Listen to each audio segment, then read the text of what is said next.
Evet arkadaşlar, size bugün Casper'ın ucuz ürünlerinden bir tanesi olan Casper C300 modelinin arkadaşlar RAM upgrade'i yapılır arkadaşlar, onu göstereceğim. Casper'ın çok satan cihazlarından bir tanesi. Bazen bu sıra marketlerde de bunlardan satıldığını gördüm. Güzel bir cihaz. Öğrenciler için uygun fiyatlı, ekonomik bir cihaz. Güzel bir cihaz. Ekranı dediğim gibi 15.6 slim ekranı var. Güzel bir tasarımı var. Güzel. Fena değil. Göstereyim. Casper C300 model numarasını buradan görüyorsunuz zaten. Casper C300. Peki nasıl arkadaşlar RAM upgrade'i yapacağız? Bunun için arkadaşlar yapmamız gereken şey şu. Aklınızda bulunsun. Casper C300 cihaz arkadaşlar. Pili vidalı. Şuradan iki vidası var. Bakın şurada pil resmi var. İki vidası var. Onları sökeceksiniz. Ondan sonra pili sökeceksiniz. Bir de biz bu kapağı sökeceğiz. Bunların güzel yanı şu arkadaşlar. Bunlarda fan yok.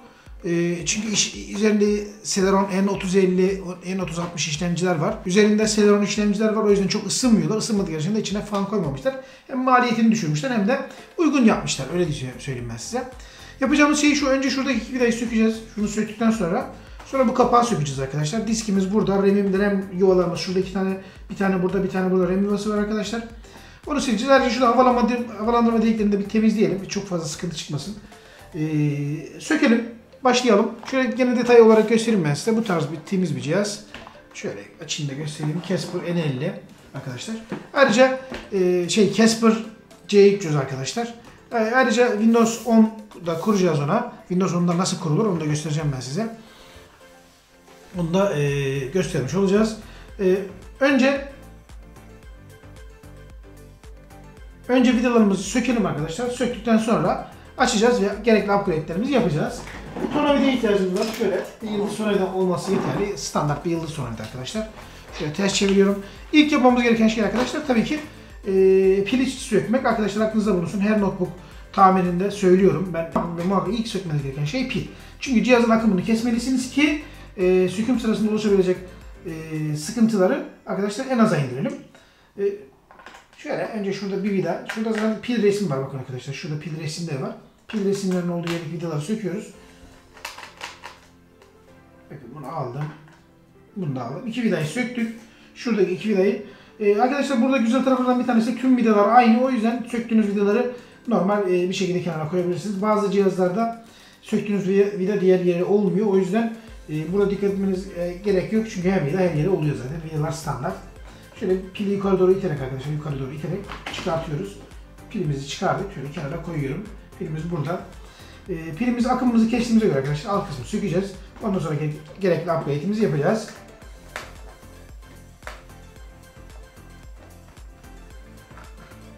Düzgün bir yıldız tornavida arkadaşlar sökerseniz sıkıntı çıkmadan sağlıklı bir şekilde sökebilirsiniz.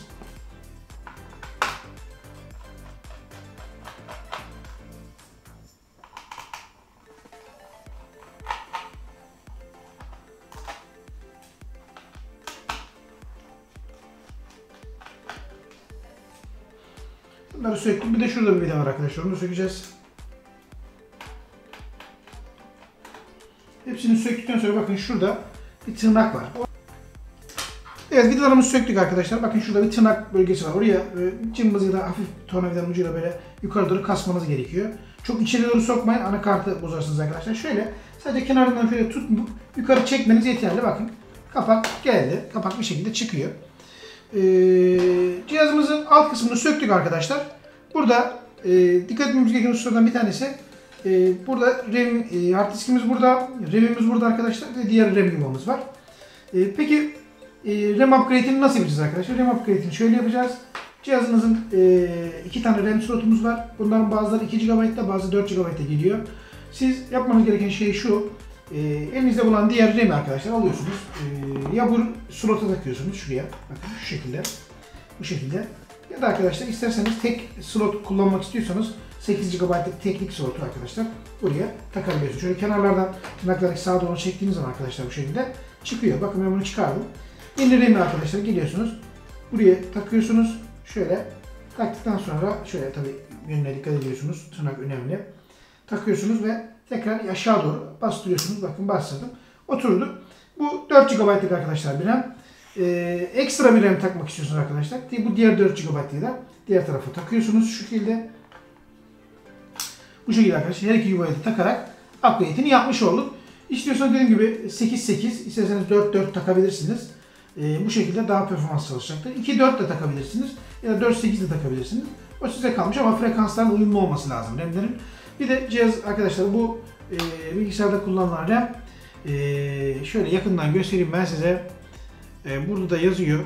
DDR3L arkadaşlar bakın şöyle DDR3L RAM. Bunlara dikkat edin. Muhakkak DDR3L olması lazım. Diğerim de benim DDR3L. Arkadaşlar bu şekilde takabilirsiniz. Bu şekilde RAM upgrade'ini yapabilirsiniz. Ben diğer RAM'imi de takıyorum. Böyle 4 GB zaten RAM'imiz 8 GB'a çıkardık. Kapağımızı kapatıyoruz. Böylece RAM upgrade'imiz bitiyor ve cihazımızı topluyoruz arkadaşlar.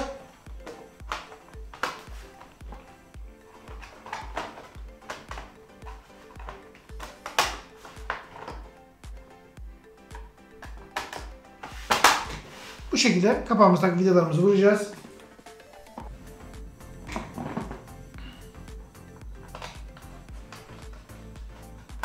Tüm vidalarımızı yerine takıyoruz.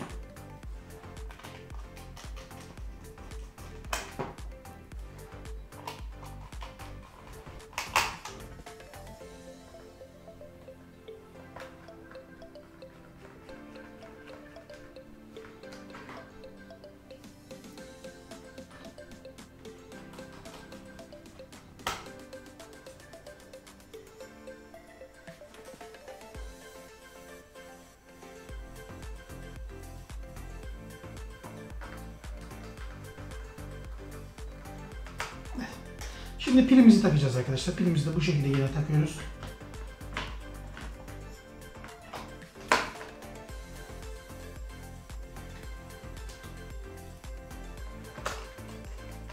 Pilimi de alalım yerine takalım. Evet. Tüm hepsini yerine taktık. Cihazımız hazır. Şimdi arkadaşlar Windows'umuzu kuracağız. Windows kurmak için arkadaşlar bize lazım olan şey şu.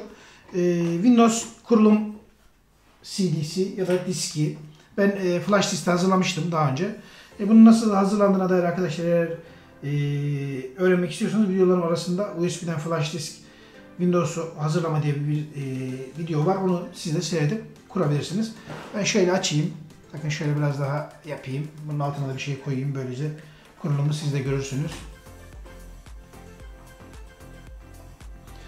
Bazı arkadaşlar soruyor hangi tuşlarla arkadaşlar şeye giriyor. Boot menüye. ESC tuşuyla arkadaşlar boot menüye giriyor.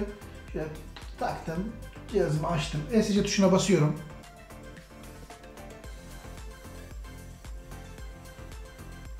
Gördüğünüz gibi ESC tuşuna bastığım zaman boot menü geldi. Burada ne yapacağız?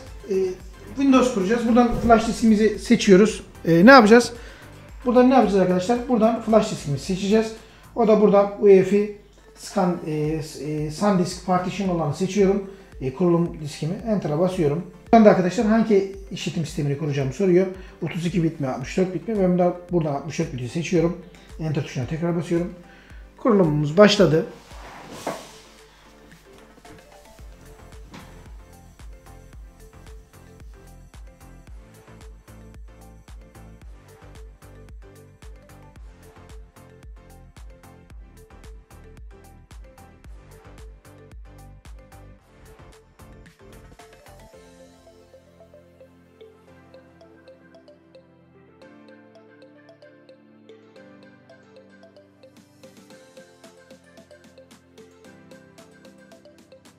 Evet arkadaşlar gördüğünüz gibi RAM upgrade'imizi yaptık. Cihazımıza RAM'imizi taktık. Bu arada kurulumumuzu da başlattık.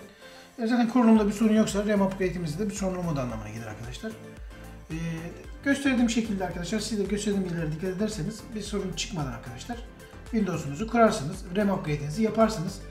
Bu arada kanalıma abone olmayı, destek olmayı, paylaşmayı unutmayın arkadaşlar. Bir sorunla karşılaşırsanız lütfen bana yorumlardan yazın. Elimden geldiği kadar yardımcı olmaya çalışacağım. Dediğim gibi basit bir işlem. Vidalara, kapağa ve RAM'i takarken arkadaşlar dikkat edin. Hepinize kolay gelsin, iyi günler diliyorum.